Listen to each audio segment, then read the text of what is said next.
अयोध्या को एक और बड़ी सौगात मिली है। अब रामनगरी से वाराणसी तक वंदे भारत एक्सप्रेस दौड़ेगी।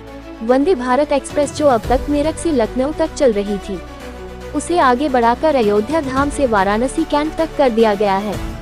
इस नई व्यवस्था से न सिर्फ अयोध्या बल्कि वाराणसी आने जाने वाले श्रद्धालुओं और यात्रियों को सीधी व तेज रफ्तार कनेक्टिविटी मिल सकेगी।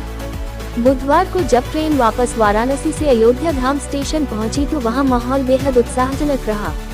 इस अवसर पर अयोध्या के सांसद अवधेश प्रसाद, विधायक वेद प्रकाश गुप्ता, मिल्कीपुर विधायक चंद्रभानु पासवान और भाजपा महानगर अध्यक्ष कमलेश श्रीवास्तव मौजूद रहे। सभी जनप्रतिनिधियों ने हरी झंडी दिखाकर ट्रेन को रवाना किया और इस नई सौगात को ऐतिहासिक बताया। मौके पर सपा सांसद अवधेश प्रसाद ने भी अपनी प्रतिक्रिया दी। उन्होंने कहा कि कोरोना काल में जो ट्रेनें बंद कर दी गई थी, उन्हें पुनः शुरू किया जाना चाहिए। साथ ही उन्होंने अयोध्या धाम और अयोध्या कैंट के बीच स्थित आचार्य नरेंद्र देव सिटी स्टेशन को फिर से चालू करने की मांग उठाई। सांसद ने ये भी कहा कि अयोध्या धाम में ट्रेनों का ठहराव बहुत सीमित है, जिससे श्रद्धालुओं और यात्रियों को असुविधा होती है। इस ठहराव को बढ़ाने के लिए वे रेल मंत्री से वार्ता करेंगे। नई वंदे भारत एक्सप्रेस के शुरू होने से अयोध्या वाराणसी रूट पर यात्रियों का समय बचेगा और उन्हें तेज, सुरक्षित व आरामदायक सफर का अनुभव मिलेगा। धार्मिक और सांस्कृतिक महत्व वाले इन दोनों शहरों के बीच ये ट्रेन पर्यटन को भी नया आयाम देने जा रही है।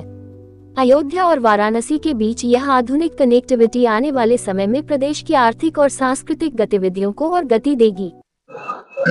आज अयोध्या धाम रेलवे स्टेशन पर वंदे भारत मेरठ से काशी वाया अयोध्या माननीय यशस्वी प्रधानमंत्री नरेंद्र मोदी जी को हृदय से आभार देना चाहेंगे। अयोध्या वासी पूज्य संत महंतों की तरफ से उनको बहुत बहुत आशीर्वाद और धन्यवाद कि उन्होंने अयोध्या की कनेक्टिविटी को जिस तरह बढ़ाने का काम किया है।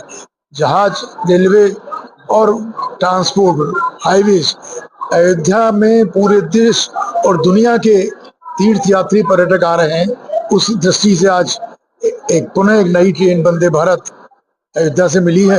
उसके लिए माननीय प्रधानमंत्री को आभार और यहाँ के हमारे जो अधिकारी गण हैं उनको आभार। हमने आज उसी हरी झंडी दिखाकर अयोध्या से उसको रवाना किया। आज जो है गणेश महोत्सव का शुभारंभ भी हो रहा है और आज ही के दिन गणेश महोत्सव का शुभारंभ आज से हो रहा है जिले में। और अगर बात की जाए तो यहाँ के जो यात्री हैं, जहाँ खड़े हैं यहाँ अयोध्या धाम में, उनका कहना जो ट्रेनें यहाँ पर आती हैं उनका रुकाव बहुत कम होता है, जिससे हम लोग को दिक्कत होती है। देखिए, जो सुविधाएं इस कार्यकाल में हम लोग दे रहे हैं अयोध्या में, वो अकल्पनीय थी। निश्चित रूप से व्यवस्थाओं की दृष्टि से उसको और बेहतर करने का काम किया जा रहा है और निश्चित हम प्रयास करेंगे कि आने वाले समय में तीर्थयात्रियों को यहाँ हर तरह की सुविधा मिले, पर्यटकों और सुविधा को निश्चित योजना बनाकर उसमें कार्यान्वित करने का काम करें।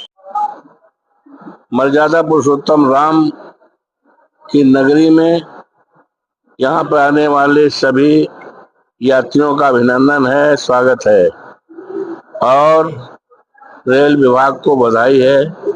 लेकिन तमाम ऐसी बहुत महत्वपूर्ण गाड़ियाँ जो कोरोना काल में बंद हो गई थी, उसको चलाने के लिए मैंने लोकसभा में और विभागीय मंत्री, रेल मंत्री से मिल करके मैंने उनको समस्या को अवगत कराते हुए वो तमाम रेलें जो बंद हो गई थी, एक तो पहला यहाँ अयोध्या सिटी से कानपुर चलती थी, बहुत इम्पोर्टेंट थी, उसके लिए भी किया है।